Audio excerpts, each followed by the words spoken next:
ನಮ್ಮೂರು ನಮಗೆ ಹೆಮ್ಮೆ. ಇದೇ ನಮ್ಮೂರು.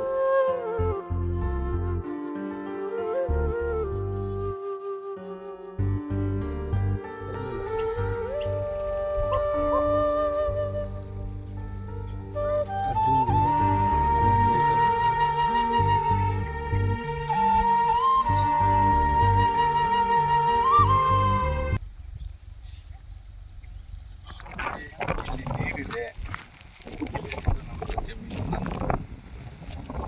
ಗೌರ್ಮೆಂಟು ಅವತ್ತಿಲ್ಲೊಂದು ಕೆರೆ ಕಟ್ಕೊಟ್ಟು ಭತ್ತ ಬೆಳೆದೆ ಅನ್ನ ತಿನ್ನಿ ಅಂತ. ಇವತ್ತು ನಾವು ಯಾವ ಭತ್ತನೂ ಬೆಳೆದಿಲ್ಲ.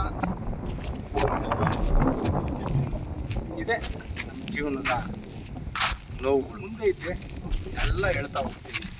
ಆದರೆ ಎಷ್ಟು ಸಮೃದ್ಧಿಯಾಗಿದೆ ನಮ್ಮ ಊರು, ನಾವು ಯಾರು ಯೂಸ್ ಮಾಡ್ಕೊಳ್ತಾ ಇಲ್ಲ.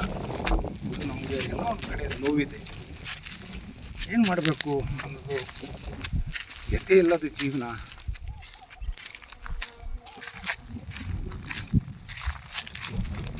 ಮಂಜು, ಇದೇನು ಅಂತ ಗೊತ್ತಿಲ್ಲ ಅಣ್ಣ. ಬೇಲದ ಮರ ನೋಡಿ, ಇದೇ ಮರ ಹಣ್ಣು ಬಿದ್ದಿದೆ. ಇದನ್ನ ಓಪನ್ ಮಾಡಿ ತಿಂದರೆ ಎಷ್ಟು ಚೆನ್ನಾಗಿರ್ತದೆ ಗೊತ್ತಾ. ಹಾಗೆ ನೋಡಿ, ಕೆರೆ, ಜಮೀನು, ಈ ಫಸಲನ್ನ, ಈ ನೀರನ್ನ ಯೂಸ್ ಮಾಡ್ಕೊಂಡು ನಾವು ಬೆಳೆದು ಎಷ್ಟು ಸಮೃದ್ಧಿಯಾಗಿ ನಮ್ಮ ಜೀವನ ಸಾಗಿಸ್ಬೋದಲ್ಲ. ಯಾಕೆ ನಾವು ಇದನ್ನು ಮಾಡ್ತಾ ಇಲ್ಲ? ಮಾಡೋಕ್ಕೆ ವ್ಯವಸ್ಥೆಗಳು ಕೆಟ್ಟೋಗಿದೆ. ಆದರೆ ಹಳ್ಳಿನೇ, ಬೆಂಗಳೂರೇ. ಹಳ್ಳಿ ಜೀವನದ ಸೊಗಡು ಭಾಳ ಅದ್ಭುತ, ಚೆಂದ. ಇವೆಲ್ಲ ಹಳ್ಳಿ ಜೀವನದಲ್ಲಿ ಒಂದೊಂದು ಅಪಾರವಾದಂಥ ಖನಿಜ ಸಂಪನ್ಮೂಲಗಳು ಇಲ್ಲಿ ದೊರಕ್ತವೆ ಹಳ್ಳೀಲಿ. ಆದರೆ ನಾವು ಟೈಮ್ ಸರಿಯಾಗಿ ಅವು ಯಾವೂ ಯೂಸ್ ಮಾಡ್ತಾ ಇಲ್ಲ. ಮಾಡಿದ್ರೆ ತುಂಬ ಅದ್ಭುತ. ಬೆಂಗಳೂರು ಬೇಕಿಲ್ಲ, ಹಳ್ಳಿಲೇ ಇದ್ದು ಜೀವನ ಮಾಡಿ ತೋರಿಸ್ಬೋದು.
ಸ್ಟಾರ್ಟ್. ಏನಣ್ಣ ನೀವು ಬೆಂಗಳೂರಿಂದ ಊರಿಗೆ ಬರಬೇಕಾದ್ರೂ ಕೈ ಮುಗಿತೀರಾ, ಊರಿಂದ ಬೆಂಗಳೂರಿಗೆ ಹೋಗ್ಬೇಕಾದ್ರೂ ಕೈ ಮುಗಿತೀರಾ? ಏನಿದ್ರ ವಿಶೇಷ? ಇದು ನಮ್ಮೂರಿನ ಪದ್ಧತಿ. ಇದು ಬಸವಣ್ಣನ ದೇವಸ್ಥಾನ ಅಂತ. ಊರಿಗೆ ಎಂಟ್ರೆನ್ಸು, ಊರಿಂದ ಔಟು.